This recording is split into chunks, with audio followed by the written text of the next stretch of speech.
Once I got interested in business, I devoured business books. I've read hundreds and hundreds of business books on every accounting, finance, marketing, management, leadership, biographies, entrepreneurs. Once I got interested in it, I couldn't get enough of it. I think reading the biographies of the great entrepreneurs will teach you more than anything else. Read about John D. Rockefeller, read Rockefeller by Chernow, read Elon Musk by Walter Isaacson, read Jobs by Isaacson. Study the greats if you want to be great.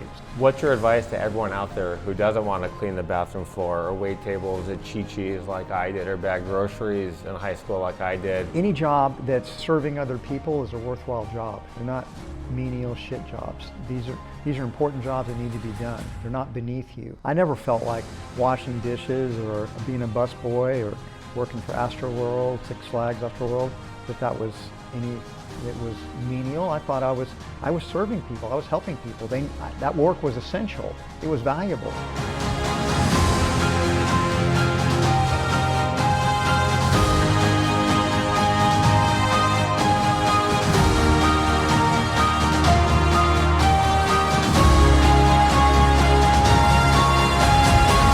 Welcome to In Search of Excellence. My guest today is the co-founder and ex-CEO of Whole Foods, John Mackey. Whole Foods started with a single store in Austin, Texas, grew to 540 stores. Its annual sales exceed $22 billion. They have more than 105,000 team members. And in 2017, Amazon bought them for $13.7 billion. John, welcome to In Search of Excellence. Thanks for being here today. Thanks for inviting me on, Randy. Looking forward to it. So I would start with our family. Your mom, Margaret, was a school teacher. Your dad, Bill, was an accounting professor at Rice University who 15 years later was CEO of a company called LifeMark, was sold for $1 billion. I want to go back to an incident when you were younger where you brought home a report card and you had all A's and 1 B. And your dad asked you a question. What was the question and what's the life lesson there? Well, I was very proud of that report card. And of course he asked me, what are we going to do about that B? And I was sort of crestfallen because it was like, gosh, I mean, all A's and 1 B, it's pretty good. But for him, it wasn't perfect. It wasn't excellent yet. And so, in a sense, the lesson there is you're striving for excellence. You're striving to be as good as you can possibly be, and you shouldn't be satisfied. You should be proud of the fact that I made all A's except for 1 B, but not be satisfied with that. But you're young at that point, and your dad, you guys had a complicated relationship. We'll get into it a little bit later in the show, but... Well, sure, it was tough when I was younger, but it was later, when I reflected on it, that I saw the wisdom in that he wanted me to push harder and take it higher and not be satisfied. I think I learned a valuable lesson there. When you were young, we shared something in common. I was bullied when I was younger. I stuttered. I had no friends. People called me retarded, River Randy. Had a huge impact on me. You were bullied. You were small. People thought you were Nobody weird. thought I was retarded, though. Well, no one thought you were retarded. But people called me retarded. I don't know if they thought I was retarded, but they certainly called me retarded. It had a major impact on my life. How did being bullied have an impact in your life? And are people who are bullied when they're younger more motivated to succeed than those who are not bullied? That question's a really good question. And I don't know, because I never really thought about it before. But I mean, I think sometimes people that are bullied surrender and they become meek. But I think others, they take being bullied as a challenge. I know for me, I just can to this day dislike bullies. I don't like politicians that are bullies. I personally don't like to be bullied, and I will resist bullies. And if I'm watching a movie, I hate the bullies. So it's like, it definitely made a mark on me, and I think it made me more resistant. I think it made me tougher.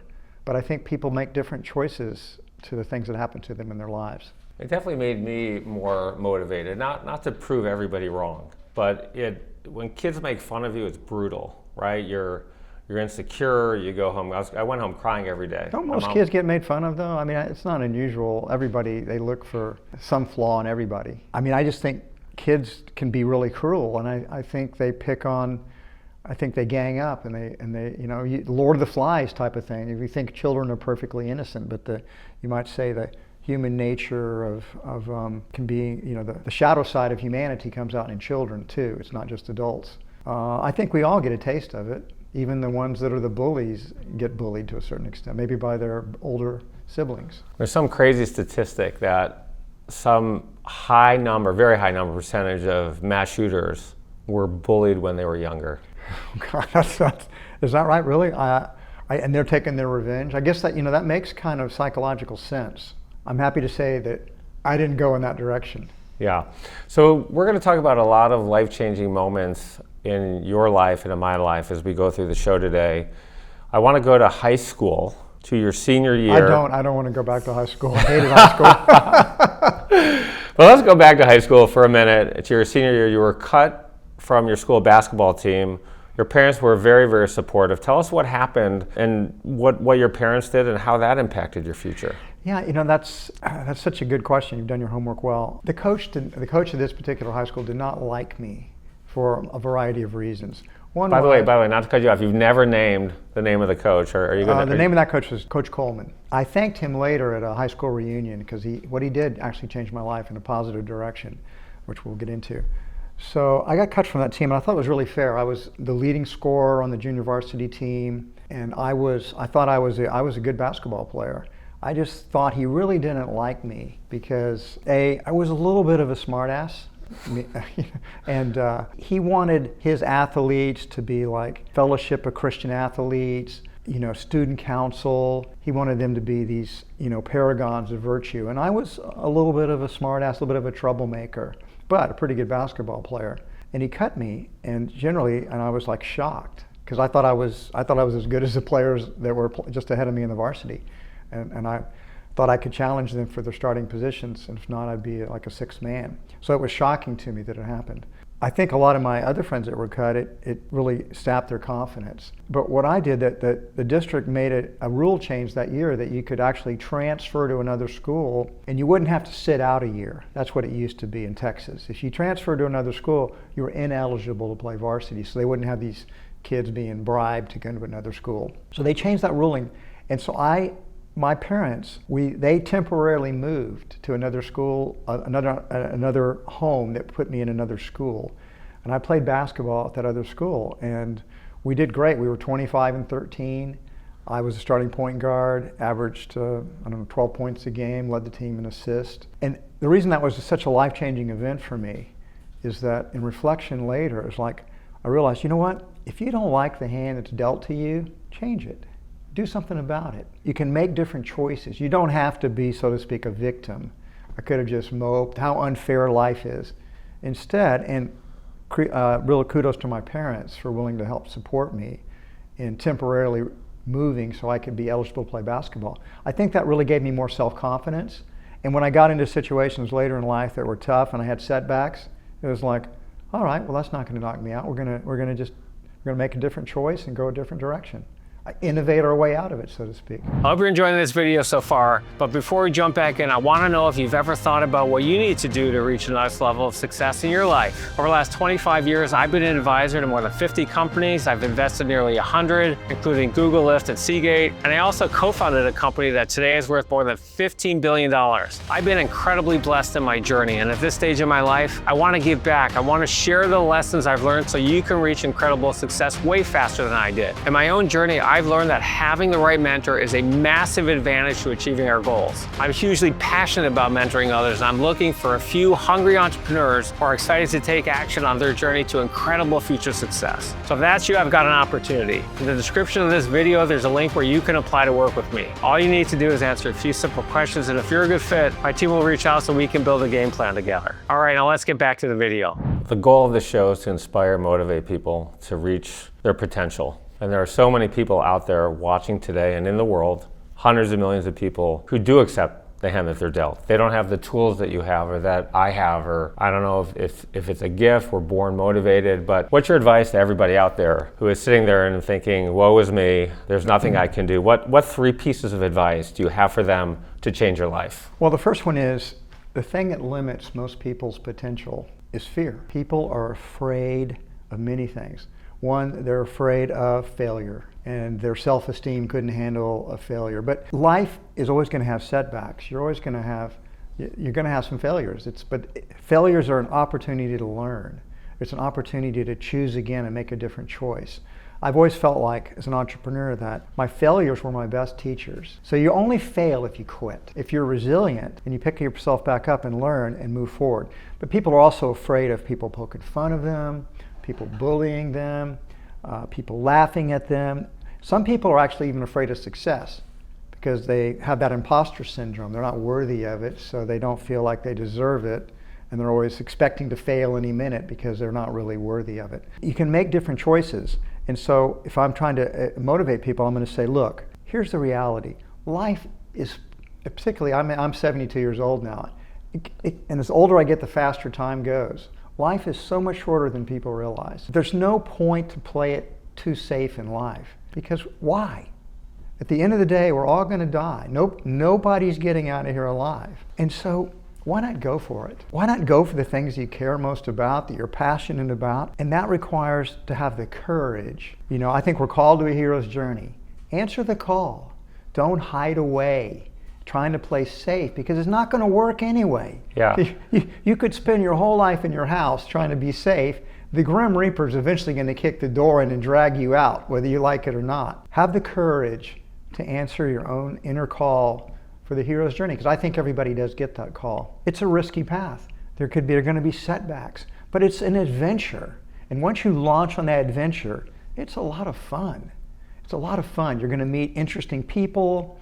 You're going to learn new lessons. You're going to be doing something you care about, that you're passionate about. That's what I've done, and it's worked really well for me. So whenever I talk to young people, they ask me, you know, I don't know what to do with my life, and I say, well, find out what your heart is calling you to do, what you really are passionate about, and answer the call. Answer the call. Follow your heart, and let that guide you. I do a lot of coaching, executive coaching, entrepreneurs, CEOs, founders, professional athletes. I tell everybody that we learn a lot more from our failures than successes. And one of the things that people, I think, misinterpret, just because you've had a lot of success, which I've been grateful to have, and we talked a little bit before the show, we have a lot of challenges and we've overcome a lot of things. I still fear failure when I do something new. I mean, we're human beings and people put us on this pedestal. Yes. And then the pedestal is very weak and it can crumble, you know, just like that. So I think it's very important for people to realize that, for me, the fear of failure never goes away, and it's a tremendous motivator. Do I still have a fear of failure? I suppose so. I mean, but it's not the crippling fear that holds a lot of people back. It comes as a thrill of the challenge, and because I do think I do fail, and particularly if you're doing something new, you're going to have you're going to make a lot of mistakes. But those are your learning opportunities, and if you keep learning and you grow from those mistakes, and then that's how you move forward. Anytime you're doing something new, if you're learning a new skill or a new language, trying to learn how to play the guitar, well, gosh, what? You're not going to be very good at it, but the more you practice it, the better you will get. But I want to tell you a story that will resonate with you. We were in a tough period at Whole Foods at some point. We were having a lot of setbacks, and I was doing the talk about, you know, failure is our great teacher, and we should be thankful for these failures because they're helping make us better. And one of my longtime executives, Patty, she looks at me and says, you know, John, I'm tired of learning things from failure. Let's do some things right. That'll be a lot of fun too, don't you think? And I had no answer to that. She was right. We had maybe too many setbacks, and she was getting discouraged. But the truth remains still there, that failure is our great teacher. But success also is inspiring and helps people appreciate the failures also set context for the joy of success. The success is a lot more fun, a lot more meaningful if it's come as a result of learning, overcoming challenges, and the setbacks. It's all part of the life adventure. There's another lesson here, at least in my life. Sometimes our greatest disappointments lead to our best opportunities. I think that's true, because oftentimes, you know, if one door is closed, sometimes another door opens. I want to go back to you growing up in your household. You didn't get an allowance. You had some free market economy going on. Yeah. Can you tell everybody what that was about? And it's something I always encourage parents to do with their kids, because my parents never gave us an allowance. They basically priced everything. So if any chores, you know, washing the dishes, mowing the lawn, raking the leaves, whatever chores they wanted to do, they put a price on it. You had to earn your money. I think a lot of entrepreneurs have similar type experiences in a way. Any money I earned, it was mine. I could spend it whenever I wanted to. When I was really young, I'd spend it on comic books. Then when I got a little older, I'd spend it on records. And then when I got older, I was saving up to buy a car. I kind of worked hard because I really wanted the freedom to do with that money. It would be my money. I could do whatever I wanted. And because I was having to work for it, I appreciated it a lot more because there was a labor cost and there was time cost to getting that money so that I could do what I wanted to do with it. I think an allowance is kind of like socialism in a way. You get this sense of entitlement. Well, where's my allowance? My parents were like, you want money? You work for it. We have to work for it. We have to work for a living, so do you. I mean, of course, they still fed me and whatnot, but this was for the money, but to go to the movies and all the things that I wanted to do with them. If I said, hey, will you give me some money to go to the movie? No. You know what? We got some chores for you to do. You can earn those movie tickets. That made a huge difference in my consciousness. And as soon as I could work, as soon as I got old enough to actually legally hold a job, I worked all through high school, on the weekends and things like that, because I wanted that money. Kind of breeds an entrepreneurial mindset in a way. Money buys freedom, but does it buy happiness? No, money does not buy happiness, but it does buy freedom, and freedom can lead to happiness. You know, it's kind of weird. Happiness is something that if you pursue it directly, you probably won't find it. You end up pursuing pleasure, and that may not lead to happiness. Happiness comes from, I think, from fulfilling purpose, relationships, love, kindnesses, things that really matter in life. Happiness ensues from fulfilling those type of goals and things like that. But no, I don't think money gives you happiness. I think once you get past minimum, you need enough money to meet a lot of your basic needs. It's kind of like Maslow's hierarchy of needs. If you don't have enough money to have a place to live or food, things like that, money can buy some happiness there because you're getting your basic needs taken care of. But on a psychological level, accumulating money will not lead to happiness per se. But it can lead you to experiences, it can lead you to relationships. It's a tool. The tool itself will not give you happiness, but used wisely, it can help you to be happier. Some people also say on the flip side, more money, more problems.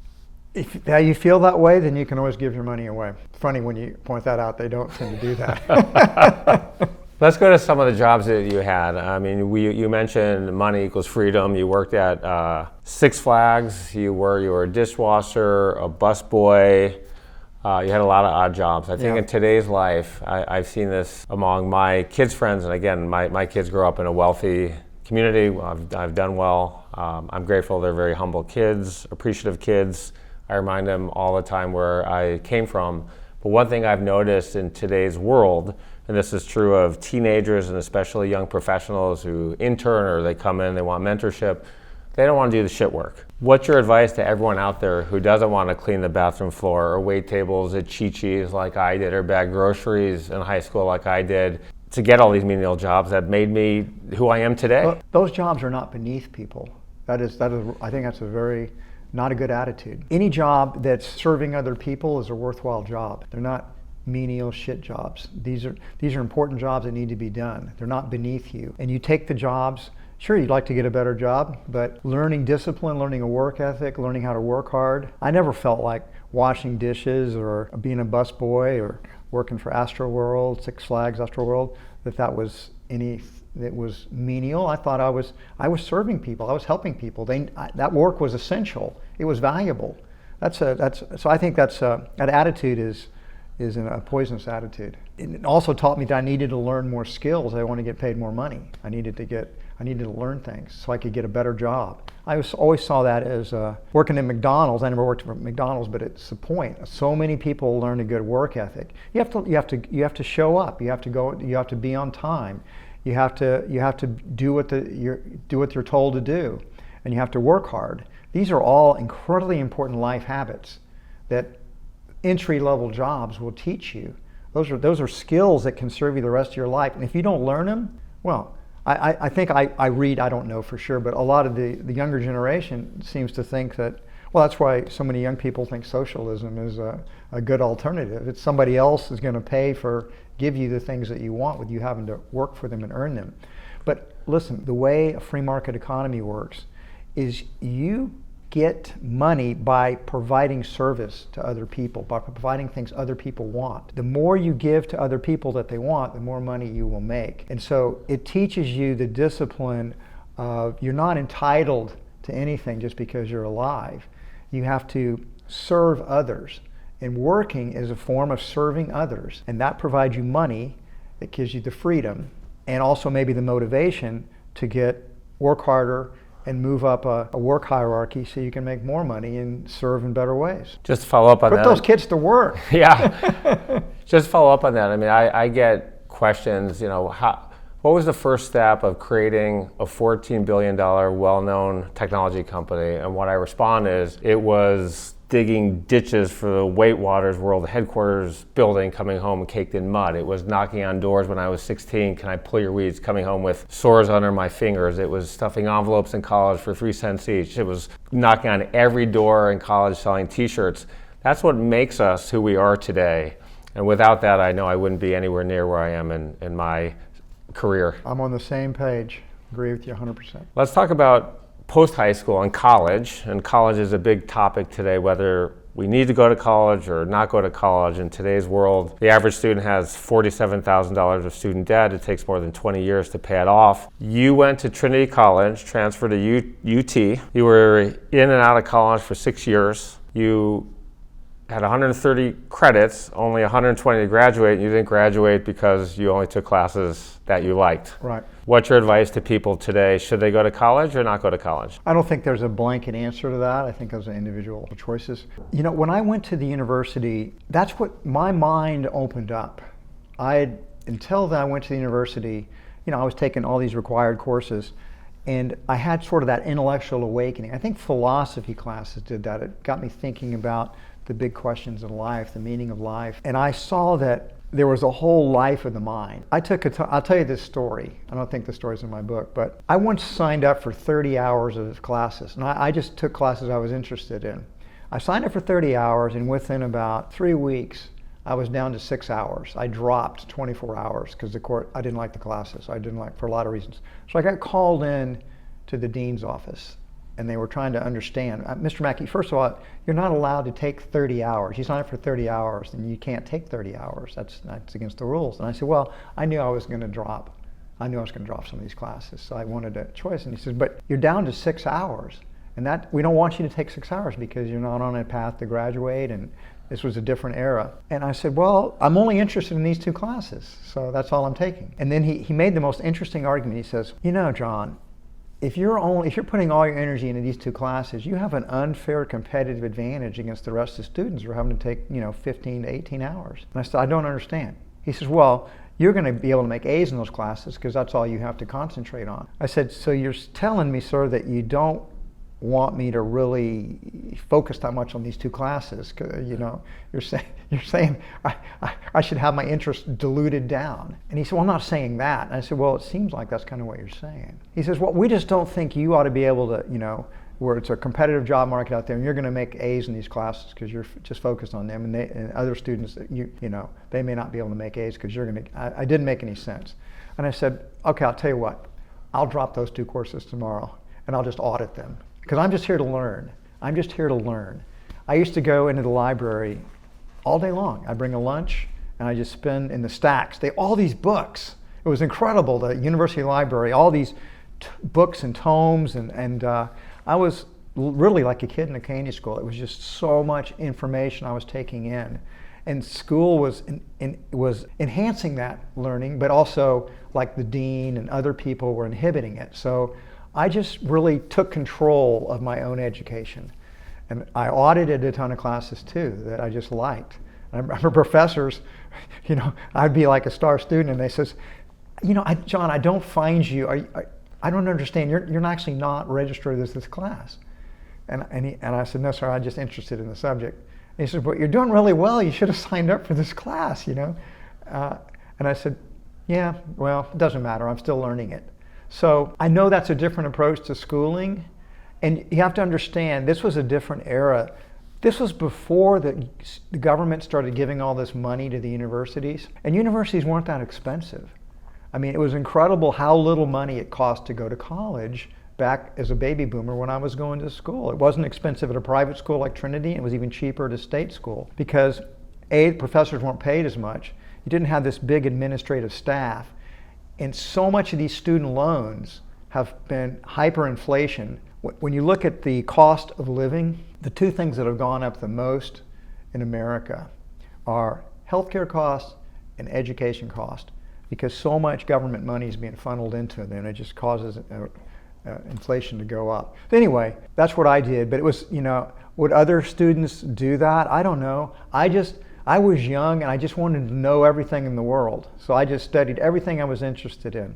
I still look back on those times, Randy, with sort of romantic, that was a happy time for me. I was free, I didn't have any responsibilities, and I was just free to learn all that I wanted to learn. It was great.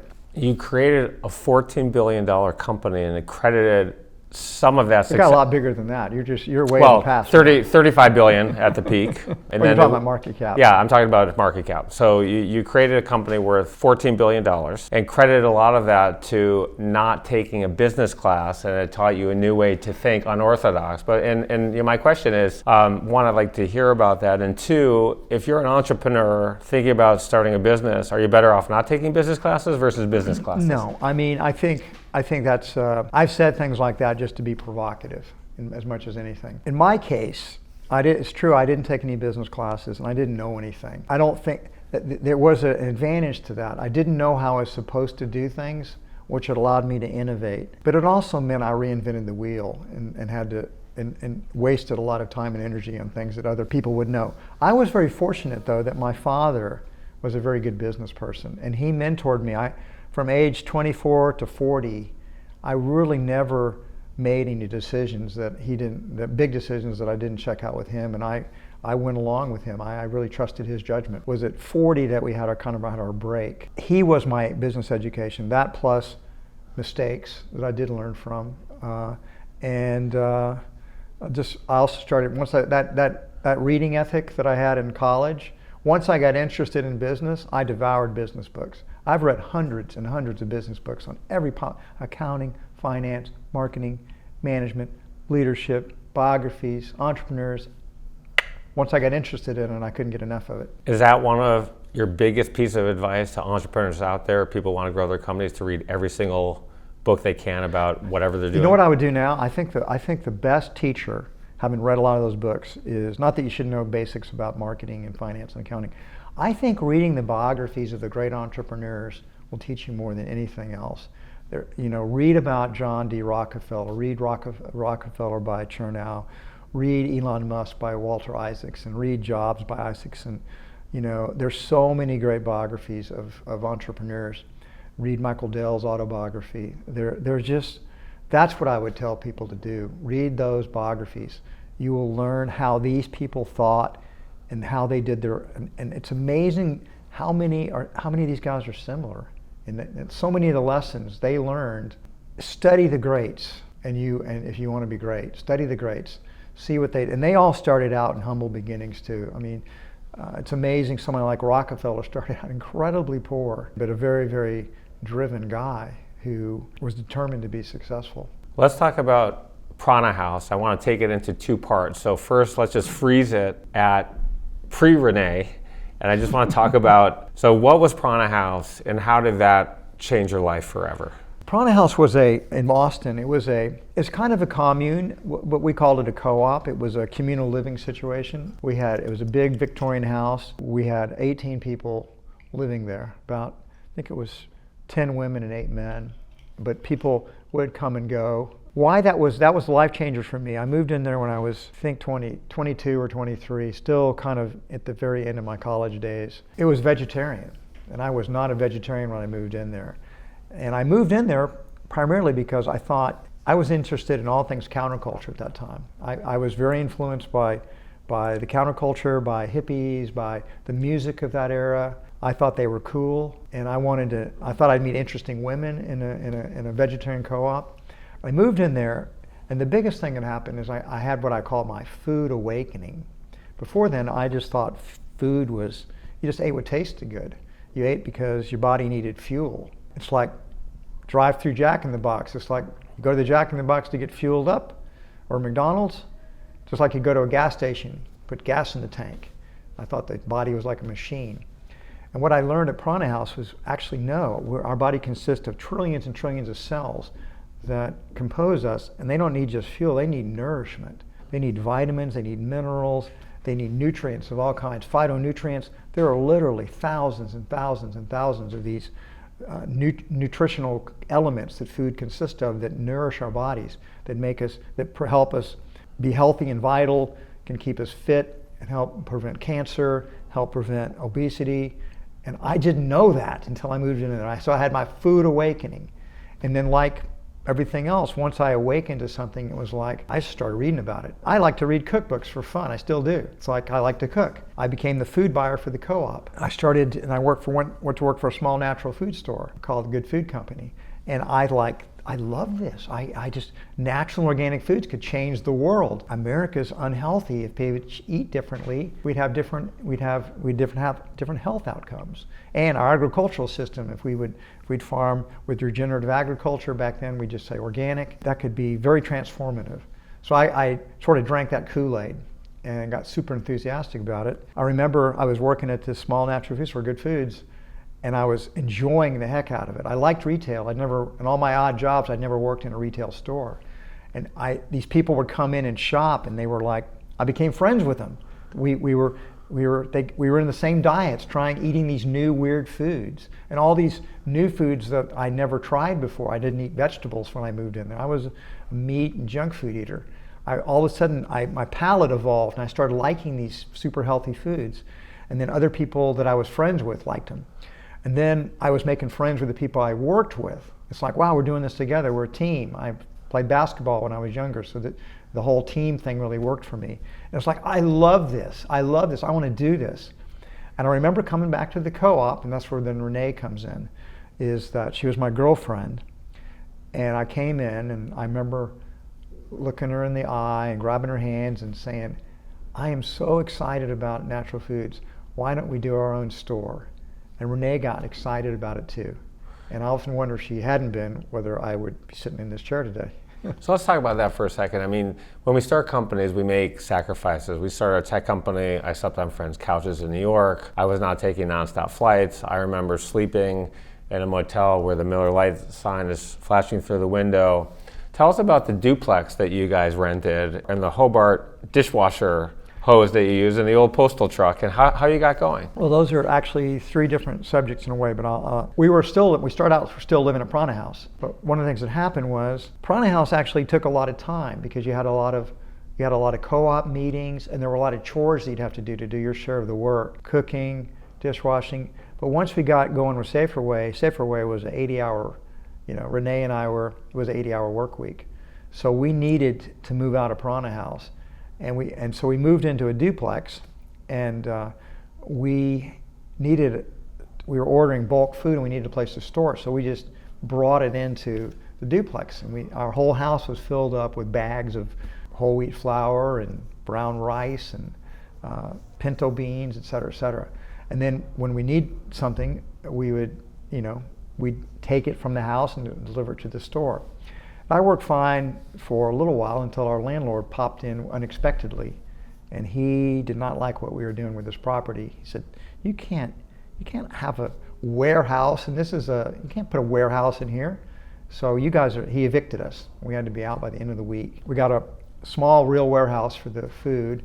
Renee and I needed a place to live, so we moved into Saferway, where our store was. That was in an old Victorian house, and it wasn't zoned for residential, it was zoned commercially. On the first floor, we had our store, and on the second floor, we had a vegetarian store. Saferway was very pure That was one of my lessons I learned. Because Saferway, we were vegetarian, we didn't sell alcohol, we didn't sell coffee, we didn't sell meat, we didn't sell sugar, we didn't sell white flour. We just wanted to sell really nourishing food to people. And as I say, we didn't do very much business. Saferway was too pure for the market. And so that was one of the lessons I learned. But on the second floor, we had the vegetarian cafe, and then Renee and I lived in the office on the third floor. We had a futon couch that we could fold out, and we'd sleep on it at night. But we also didn't have a shower or bathtub or anything like that. So when we'd shower, we we would just climb into the Hobart dishwasher, which had a hose hanging down, and we just, rinse ourselves off there, which was, I like to joke, I'm pretty sure that was against Austin health code. We were violating health code violations sitting in the dishwasher. But, we were, Randy, we were young, healthy, loving what we were doing, loving each other. It's a I look back on it, was a hard time. We had a lot of struggles at Saferway. We had our share of fights, but we were young and we were alive, and we were doing something we cared about. It was a grand adventure. I loved it. So one of the questions I get is, how do you get going? Right, you got an idea, and the first step is usually friends and family money. Yes, people who, your family if they have money, your friends who have known you forever, who believe in you. You raised $45,000 right out of the gate. Your dad, an old friend named Jim Sudd, invested. Yeah. And then you guys lost most of it in a year. Half of it. Half of it in a year. So tell everyone out there, because I get this question a lot. How do you do it? Like, who are you going to? What if your family can't afford to give you a $25,000 check? I mean, what should the first step be that everybody does to raise capital? I sometimes say that an entrepreneur is a little bit like, think about a panhandler asking you for money out there. Except the difference is the entrepreneur's selling a dream. And I believe passion. I think if you read the biographies of the entrepreneurs, they start out in garages. They don't have money. They do get money from friends and family. But what they have is a persistence. You get turned down a lot. I got turned down. I mean, most people, I asked every friend I knew friends of my parents and family, most of them turned us down. But persistence pays. And I was so excited about what we were going to do. I was so convinced we could be successful that I didn't stop. It's like you take no for an answer, but you go and you keep selling the dream. $45,000 was more money back in 1978, but it still wasn't that much money. And we were able to, through persistence, we were able to get it. And actually we were trying to get 50. We only got 45. 50 was our target. We said, we'll make a go at 45. I just don't quit. You just go sell your dream. In fact, one of the characteristics of entrepreneurs is, they used to say about Steve Jobs that he had a reality distortion field. Steve would be telling you things that at one point you knew it wasn't true, but he had so much passion about it, he'd distort your reality field and you begin to believe it. I think in general, entrepreneurs have a lot of charisma, and they are able to persuade people that their dream's going to work, even if their common sense says it's not going to work. So I think I have that same characteristic. We were talking earlier a little bit about before we went on camera about bullies and things like that. You just can't quit. You just have to have persistence. People quit too easily. You just keep going for it. And I also believe, here's something I firmly believe. I think it was Goethe talked about, I can't get the quote quite right, but he says, when you begin something with boldness, the world changes. When you move forward with purpose and determination, the world makes a shift. You will find the money. You'll meet the right person at the right time. You'll stumble. Serendipity begins to happen. Coincidences happen. The world starts to line up to have you fulfill the dream. That's been my experience. We think we're like passive here, but we're creating this experience that we're having. We're creating this reality that we're living. Having that strong intentionality and putting it out into the universe, in my experience, shifts. And you will make it happen. But what won't is the defeatist attitude that is ready to make an excuse. Well, I tried to get some money, nobody gave it to me. It's that determination and that commitment. We're gonna find that money, and not to quit just because you get some setbacks. Keep putting that intentionality out there, and amazing things will happen. You'll find it. You're listening to part one of my incredible interview with John Mackey, the founder and CEO of Whole Foods. Be sure to check out part two of my awesome interview with John next week.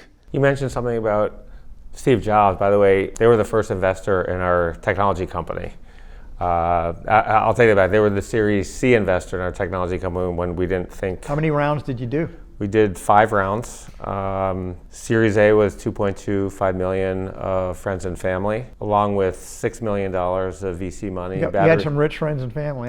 Well, yes, I knew a well-connected angel, a former retired record executive who had made $50 million. I was just teasing you. No, but it's true. And when you're raising money, you want value add money. There's Sure. dog walker money, right? There's Yeah. dog walker money. They can't add anything. Sophisticated investors who know people. Our angel investors introduced us to CEO of AOL and Time Warner and Playboy, who all became beta customers. Wow. And we specifically went after these angel investors to create value for us. Sure. And it sped things up by years.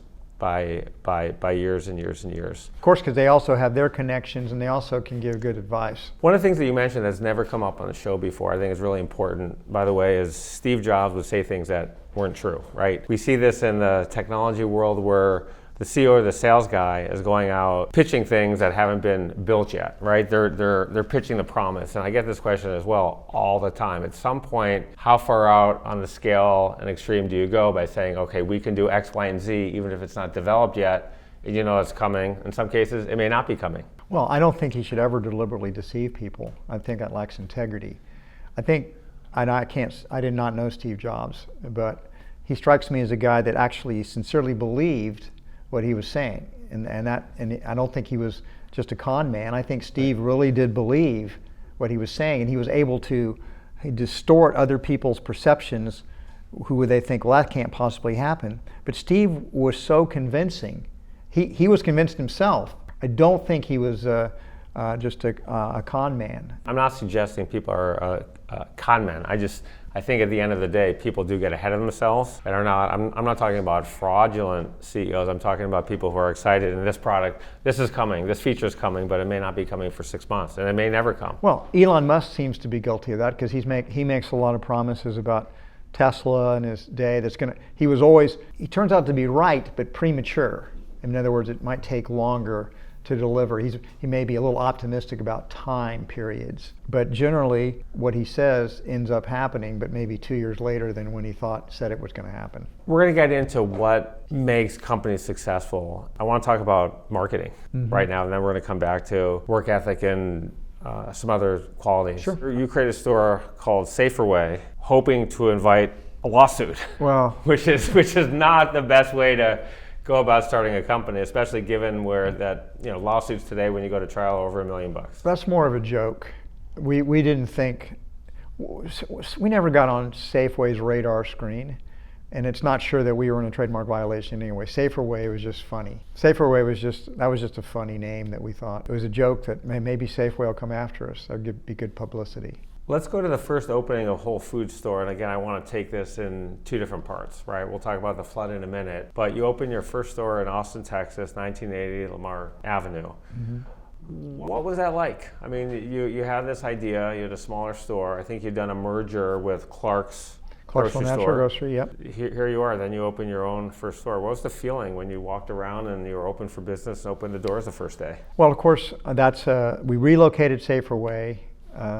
And somehow, even though Safeway had lost half its money in that first year, I was able to persuade the investors to put a little bit more capital in. Of course, it was exciting because it was so exciting because I make the joke. It's not really a joke, but it's people ask me how long did it take that first Whole Foods market to be profitable, and I said till about 2:00 in the afternoon on the first day because we were packed from the day we opened that first store. The timing was great. It was a great location. The two stores together had good sales because we merged together. We brought in so much more business from the local community, and within 6 months, that was the highest volume natural food store in the United States. It passed up like Mrs. Gooch's in LA, Bread and Circus in Boston. It was a huge success.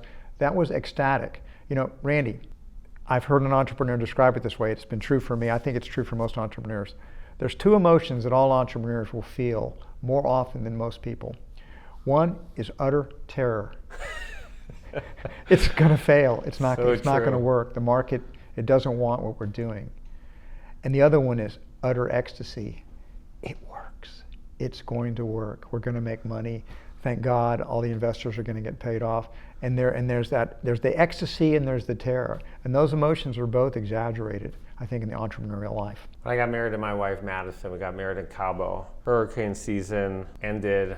October 15th. Supposedly ended. Our wedding was October 18th. And then we got a call from the general manager of the Hilton Hotel. We gotten to know that's where we were getting married. And he says, well, before that, I got a call from one of my friends. It was a bit of a worrywart. We all have friends like that. He called me, hey, there's a hurricane coming to Cabo. Are we going to be okay? I'm like, oh, it's fine, whatever. Then the general manager calls me. I remember I was sitting at the dinner table with my 3 kids saying, you can't get married here, I'm in a sat phone. The hotel is in the water, basically most of the hotel's in the water. There's something called a 100-foot plane, Yep. which basically means that you have a 1 in 100 chance every 100 years that something's gonna flood. No, it means a 100-year flood zone means it will flood within 100 years. Within 100 years, okay. So what happened for the great flood on Memorial Day? And tell us the crazy story about what happened and 11 feet of water. Well, first of all, the backstory of that was when we found the location that we wanted to do that first Whole Foods market. It was a good location. It had been a nightclub that burned out, so nobody'd gone into it because it laid vacant. But I thought it was a great location. It turned out to be a really wonderful location. We got it from this guy named Ben Powell, who was an attorney. His family owned the property. He'd been in the LBJ's administration. When we were signed the lease, and he was saying, John, one thing I want to do full disclosure on, this is in the 100-year flood zone, right? And I said, well, what does that mean exactly? What's a 100-year flood zone? He says, well, it means about once every 100 years there's going to be like 8 feet of water in this store. Shoal Creek's going to overflow its banks, it's going to come down Lamar, and this store is going to be filled up with water. I said, wow, it's terrible. When was the last time that happened? And he said, it was before I was born, over 70 years ago. And I thought, those are good odds. I mean, if it's only going to be once a flood, once every 100 years, it's chances, as you say, maybe once every 100 years there'll be a flood. I like that. 1 in 100 every year, those are good odds. However, in our case, it happened the very first year we opened. 9 months after we opened up, the famous Memorial Day flood. It was the worst flood in over 70 years. We were 8 feet underwater. We were ruined. We were bankrupt. I thought that was the end of the dream. But it was actually a life-transforming experience. It's very interesting. As I did a TED Talk back, and it's just today they posted it. And I talk about, it's called Win-Win-Win. So I'm pitching the TED Talk people to listen to. But I tell the story of the flood in the TED Talk as a transformative event. And it was transformative because I didn't know, this was back in 1981, Memorial Day 1981. I didn't have any language for stakeholders, but I learned about stakeholders the day after the flood and for the weeks that followed the flood, because we showed up to work the next day to clean it up, and we had all these people that weren't working for the company helping us clean up, and they were our customers. They had heard about what happened, and they didn't want Whole Foods to die, so they came in and helped us clean it up. A lot of them came and worked every day until we got back open again. Our team members, they worked for free until we could get open, so we couldn't pay them. We didn't have any cash at that time. Suppliers fronted us more inventory. Our bank loaned us more money on my signature, which was worthless. And I found out later that the bank turned the loan down, but the loan officer personally guaranteed that loan. Mark Monroe. Yes, he personally guaranteed it because he thought we were integrity and we definitely would pay him back. And we wouldn't forfeit on it. We wouldn't. And the investors put in more capital. So the stakeholders, without even having the language for it, they didn't let us die. And I realized that business is really this community of relationships. And that in some ways I felt like I've been paying those stakeholders back ever since. That we should have died, and they saved us, a near-death experience. It was very transformative. And then later on, when I heard that word stakeholders, it's like, that's what it was at Whole Foods. That's what we are. We're this network of relationships with customers, with employees, with suppliers, investors. They're all community. They're all trading with us voluntarily for mutual gain. That's the amazing thing about business, the amazing thing about capitalism that people don't realize. It's not a zero-sum game where somebody else's gain is somebody else's loss. It's the system of winning. Everybody's winning. Win, win, win. Through these trading, through voluntary exchanging for mutual gains. And that's how business and capitalism have lifted humanity into prosperity collectively. So many companies have a unique idea, and then everyone tells them, oh, you're going to get crushed by Microsoft or Google, and you're going to just get crushed by everybody. Every entrepreneur hears that. Every entrepreneur hears that. So Let's go back to 1982 to 1989. You're expanding a lot. Company's doing well. 1988, you're doing $50 million in sales. You're profitable. You go to Sand Hill Road, which is everyone's dream.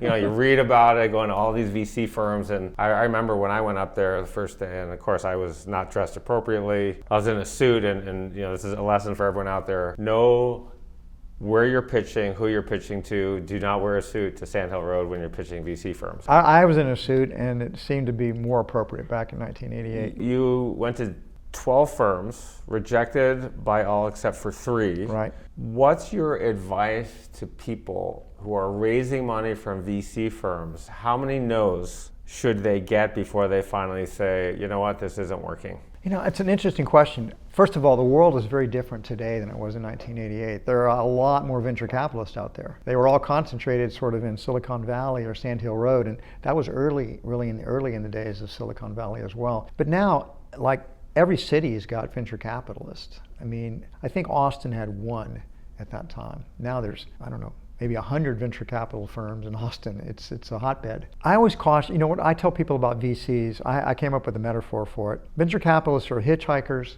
with credit cards, meaning as long as you get them to where they want to go, they're jumping into your car. And as long as you get them to where they want to go, which is a good exit, they're going to help pay for the gas. But if you somehow they get a little bit lost on the road and you've kind of lost your way, they're very likely to hijack the car, hire a professional manager to drive it, and toss you out on the side of the road. So VCs, they have like a 7-year investment limit. So you've got to get into where they want to get to within 7 years, because they have their own investors.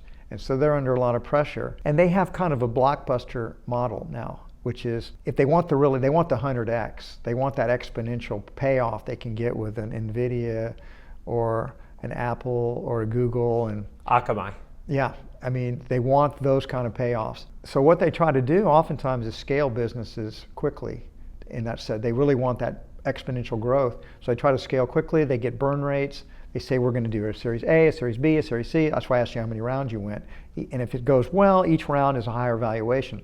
But if you do get off the track, so to speak, some businesses can't scale that quickly. They're not digital businesses. They may be, if you're doing physical locations, for example, like Whole Foods did, you can't grow that rapidly. When that happens, they can wreck a lot of businesses, meaning they can blow them up because they have a blockbuster model, which means that a lot of the big successes pay for a huge amount. It's kind of like drilling for oil. Got a lot of dry holes, but the gushers pay for the dry holes. The blockbuster successes pay for lots of failed businesses. I think a lot of businesses, you have to pick your VCs carefully. You have to know they're not really your friends, that they are trying to get an out. Not to say they can't help you. They can help you. They can give you advice. They have relationships. They have a network of people. But you also, if you get off track, then they can have the cram down round where they really lower the price. The entrepreneurs can't come up with the capital, so they're diluted down, and then they're oftentimes discarded. I've seen that happen to many of my friends. So I have a mixed feelings about the VCs. But your question originally was, what do you do about VC rejections? And they're going to come along. It's the same way it was with friends and family and angel investors. I got a metaphor for it. If you're like Matthew McConaughey, you may not get turned down that many times, but the average male, particularly, as you go through, you're mostly getting turned down when you're asking women out for a date for a variety of reasons. They may have another boyfriend, they may not like you may not be the type, and maybe it's different now with these dating apps and Bumble and whatnot, but in my era, guys usually got turned down. You got used to being rejected in a way from, if you were asking women out, because it just kind of came with the territory, and you'd have to have some resilience. If you were just going to go in the corner and cry because you got turned down, then you're never going to meet, I never would have met my wife. Have a lot of failures, you might say. So I think it's the same way with VCs. A lot of them, you're just not what they're looking for. No matter how good your business is, they're picky. They're going to turn down most of their investment opportunities. Rejection is part of the game. That's how I see it. Now, sure, if you're a hotshot, if you're some successful serial entrepreneur who's got some big wins in your back pocket, you're going to easily be able to finance your next round, and they're going to be falling all over each other and invest in it. You're going to get a high valuation. But if you're kind of a startup guy with no real reputation, it's going to be a tough path, and you have to stay with it. and you have to believe in what you're talking about. And then I think you'll meet the right VCs who can help your business to finance it and help grow it. You'd be really lucky if you get people. It took me a while, I talk about it in the book a little bit, that all money is not the same color. That there are some VCs that really will mentor you, can help you. And we got that with Jerry Gallagher at Oak. He was a really good, he helped mentor me a bit, and he really did care about us in a way that maybe some of the other VCs didn't. My dad said it this way, and I'll just be very blunt. You go up to 100 women when you ask them to have sex with you, and the first 99 say no. When the 100th woman says yes, you forget about the other 99. Well, they have a lot of stories about entrepreneurs, or business people. They say that Thomas Edison, when he was trying to get the filament for the light bulb, he had like 10,000 failures. He didn't quit until he found the filament that worked. We have light bulbs as a result of that. I think there's lots of stories about entrepreneurs failing again and again and again. Resilience, I cannot emphasize that enough as an important entrepreneurial trait. You don't give up, you don't surrender, you keep, that's not to say you don't learn, and you try different pitches. So if you keep getting turned down, sometimes it might be good to ask why didn't you invest? Why did you decide not to? And if you ask that with a sincere openness to listening, they might say, I actually think your business is pretty good, but we're looking for a higher return than we think we can get here. You're gonna get some valuable feedback, and then you can refine your pitch a little bit to what you think the market wants.